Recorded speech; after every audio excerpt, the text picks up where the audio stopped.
Assalamu alaikum. Je suis très heureuse aujourd'hui de vous retrouver pour cette nouvelle vidéo où nous allons parler de l'histoire d'une femme assez extraordinaire. Alors avant de commencer cette vidéo, je vous laisse en bas de cette vidéo me commenter de quel pays, de quelle ville vous me regardez, parce que je vous ferai une petite surprise dans quelques temps. Donc on va commencer tout de suite avec donc l'histoire d'une femme qui est une femme vraiment, machallah, très courageuse et surtout qui n'a jamais perdu la foi en Dieu. Donc c'est l'histoire d'une jeune femme qui se retrouve dans une situation difficile et qui va courir d'un endroit à l'autre pour pouvoir aux besoins de son enfant qui a soif. Elle n'avait pas l'envie ou le loisir de se lamenter. Tout ce qui importait, c'était son objectif, pouvoir abreuver son enfant qui était dans une situation critique puisqu'il n'avait plus d'eau pour boire. Donc c'était un tout petit bébé. Alors, vous avez sûrement reconnu, vous avez sûrement compris que je parle de l'histoire d'Ajar. Ajar était la seconde épouse du prophète Ibrahim alayhi salam. Lui et sa première femme, donc Sarah, ne pouvaient pas avoir d'enfants. Ainsi, lorsqu'il vivait en Égypte et devenait encore plus vieux, Sarah, l'épouse d'Ibrahim, suggéra à Ibrahim d'épouser sa servante Ajar pour avoir au moins un enfant. Ainsi, Ibrahim a finalement reçu son premier enfant, le prophète Ismaël alayhi salam. Vous vous rendez compte? Elle ne pouvait pas avoir d'enfant, elle ne pouvait pas lui donner ce cadeau. Et elle a proposé à Ibrahim qu'il épouse sa servante pour au moins concevoir un enfant. Allah teste les gens qu'il aime et Ibrahim était tellement aimé d'Allah qu'il était surnommé Khalil ou ami intime d'Allah. Et vous pensez que ça va le protéger, ça va le sauver des tests de ce bas monde? Et bien sûr pas, non, même pas. Donc je veux dire à un moment donné, mais on est qui nous-mêmes pour se dire, pour se lamenter, pourquoi on est testé, Dieu nous aime pas, c'est quoi ça, la lie? Et vous vous rendez compte que même le prophète Ibrahim alayhi salam a été testé parce que justement il était l'un des bien-aimés de Dieu. Donc Allah lui avait déjà envoyé de nombreuses épreuves, le rejet de son père, la persécution de son peuple contre lui, l'épreuve d'être déplacé et la difficulté de ne pas avoir d'enfant. Et maintenant qu'Ibrahim a eu un enfant, eh bien Dieu va encore le tester. Donc il va le tester et va tester également Ajar dans cette épreuve. Alors avant que je continue, s'il vous plaît, dites-moi de quelle ville, de quel pays vous me regardez. Ça me fera très plaisir. Et comme je vous l'ai dit tout à l'heure en début de cette vidéo, je vais vous faire une petite surprise dans quelques temps. Donc, une fois son enfant arrivé, Ibrahim emmena Ajar et le bébé à Baka. Baka qui est connu aujourd'hui sous le nom de Makkah. Donc, qui était en fait, ça va devenir le site qui est actuellement sur la Kaaba. Donc, l'époque du prophète, la Mecque était florissante. Les Quraysh étaient les gardiens de la Kaaba, respectés dans toute l'Arabie, et ils ont prospéré grâce au commerce de leurs caravanes. Mais quand Ibrahim alayhi salam y amena Agar, donc sa deuxième femme, et son fils Ismaël, la Mecque était un total désert. Il n'y avait absolument rien. Personne n'y était encore installé et il n'y avait absolument pas d'eau ou quoi que ce soit pour vivre sur place. Donc Ibrahim arrive avec Agar dans ce désert et il fait asseoir Agar et il lui dit: écoute, voilà, attends ici, reste ici et moi je pars. Et il part. Et Agar se retrouve affolée, elle se dit: qu'est-ce qui se passe?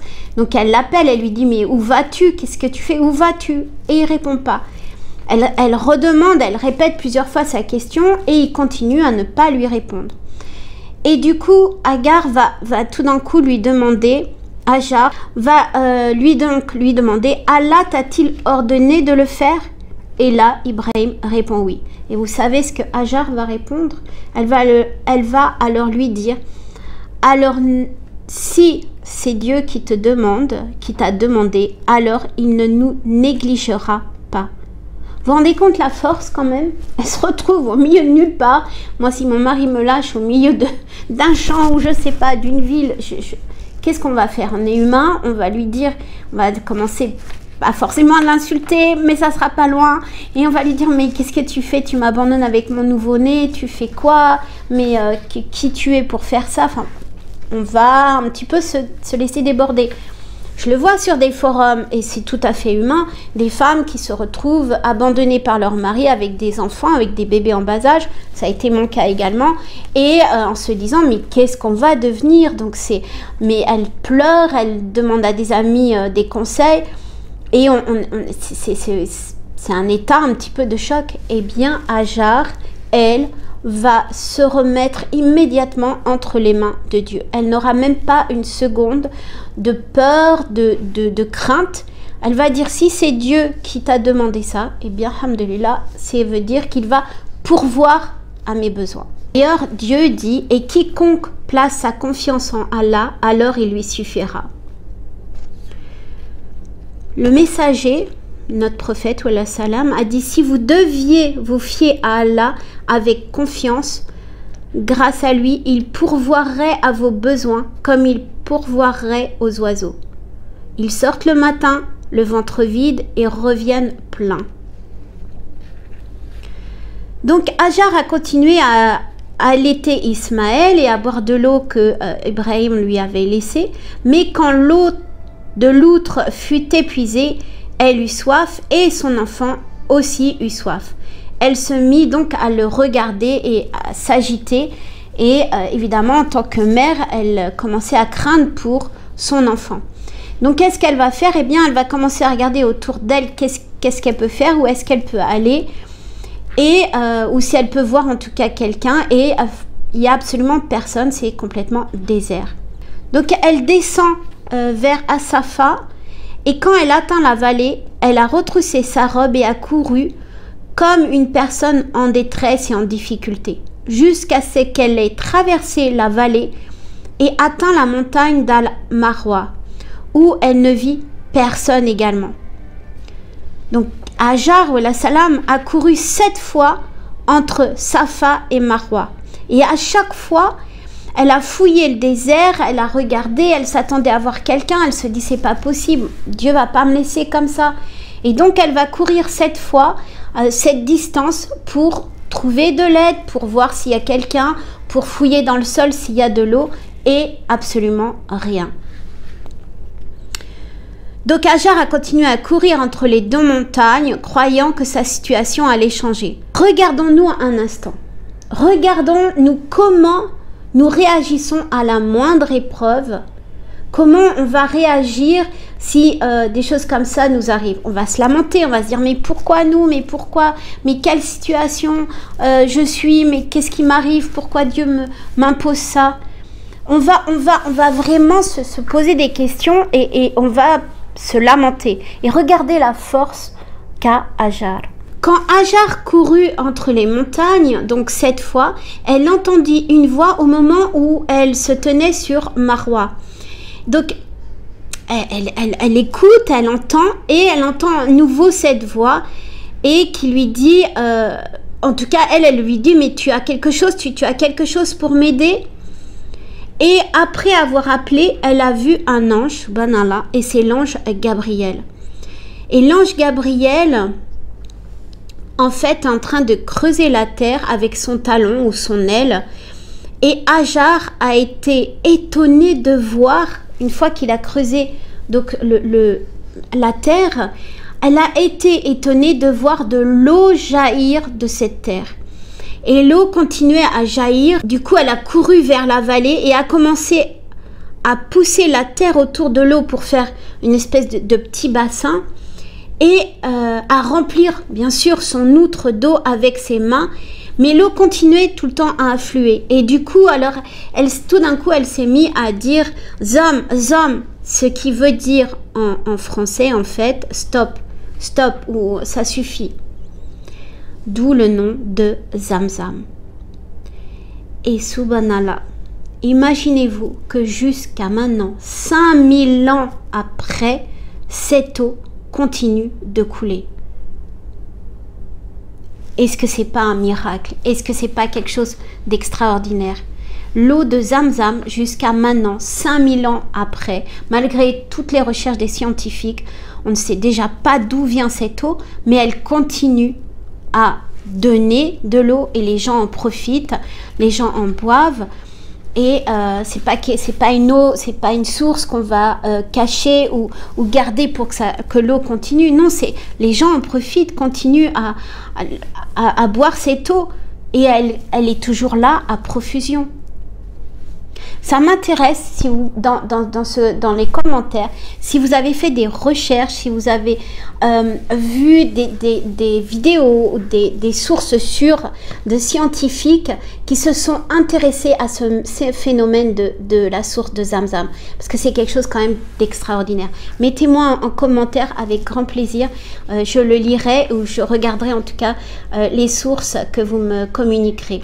Et du coup, donc, Hajar va pouvoir sauver son enfant et pouvoir abreuver son enfant avec cette eau. Donc, il y a l'histoire qui continue. Je vous la relaterai avec grand plaisir dans une autre vidéo parce que je voudrais vraiment accentuer par rapport au peuple qui va venir également vivre avec elle.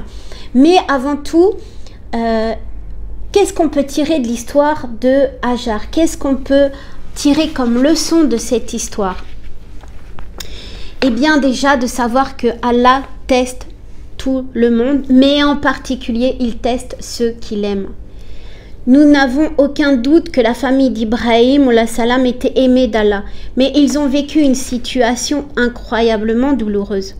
Ils ont été séparés pendant de nombreuses années, Hajar élevant Ismaël seul dans un désert inculte. Et ceci nous rappelle que notre propre situation douloureuse sont des tests qui nous rapprochent d'Allah. Ce sont des signes, ce ne sont pas des signes d'abandon, mais des signes d'amour, bien au contraire.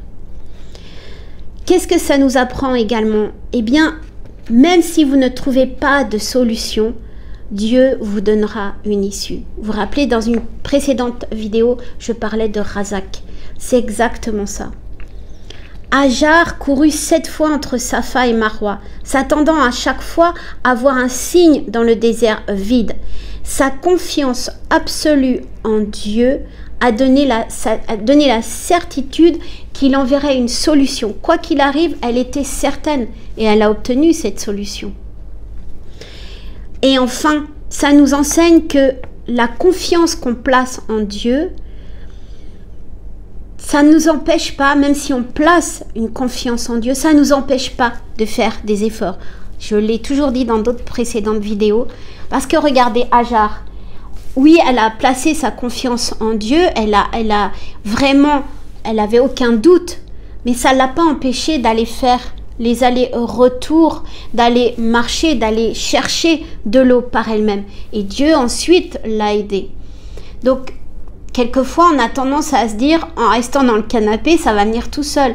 Le mari idéal va changer ou va venir tout seul, alors qu'on ne fait pas nous-mêmes des efforts. Et vice-versa, notre épouse va devenir idéale sans faire nous-mêmes d'efforts, sans même sur nous travailler, ou l'argent va tomber du ciel sans vouloir travailler, sans peut-être se former à un autre emploi ou à créer notre entreprise ou à changer notre état d'esprit. Les choses ne changent pas d'elles-mêmes juste parce que vous croyez fermement en Dieu. Alhamdoulilah que vous croyez fermement en Dieu, mais il va falloir travailler, va falloir faire également les pas. Et en France, on dit toujours, en tout cas, je ne sais pas si dans la religion catholique ou si c'est très français, on dit bien aide-toi et le ciel t'aidera. Mais c'est quelque chose qui se voit.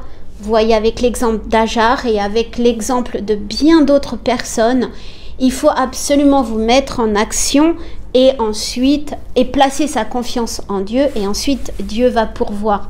Mais c'est pas en restant sur le canapé en se disant c'est bon, j'ai confiance en Dieu, la nourriture va tomber du ciel. En tout cas, j'espère que cette vidéo vous a plu. Merci de l'avoir regardée jusqu'au bout.